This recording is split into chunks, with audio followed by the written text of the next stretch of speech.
my 2 adult children came to me at that point, and they were saying, we have nobody to vote for. And I go, what do you mean? You're a Christian, you're a Republican, And they go, well, we feel like if we vote for, on the Republican ticket, we're voting against the environment. And if we're putting for the Democrat ticket, we're voting against the sanctity of life. And so they said, we have nobody to vote for because these are 2 things that we're passionate about. And then they asked me, they said, why is it that no evangelical pastor ever talks about the environment from their pulpit when it's so clearly in the Bible? I got a little defensive because that's what you do. But I thought about it after they left. I didn't admit it to them. And I literally went 6 months into my Bible. And I put on these new glasses, green glasses. And all of a sudden it was like, everything was green. I was reading through the scripture and I was going, man, and there was a couple things that really struck me.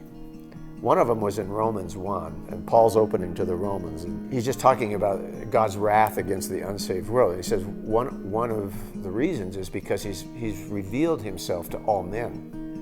He's put eternity in the hearts of all men, and he says, man is without excuse from knowing God because he's revealed himself through all that he's created. He's revealed his divine nature, his eternal power, his invisible qualities.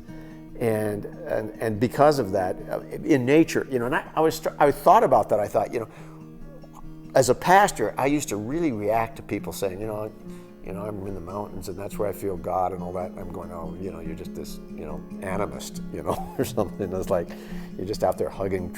We would really call people that. And I realized here it is Paul saying, you do find God in nature.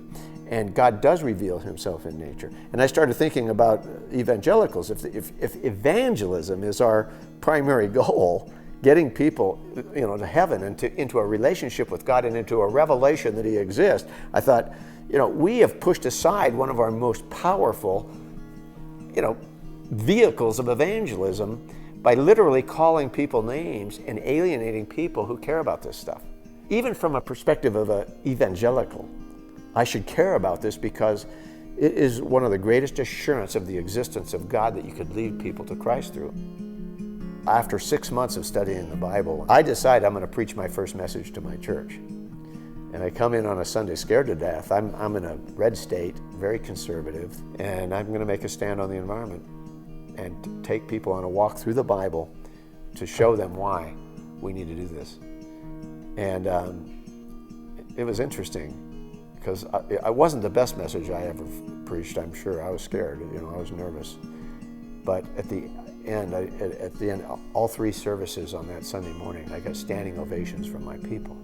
And what I realized that morning is that people are sitting in pews all across this country, waiting for their leaders to stand up and say, we need to care for creation.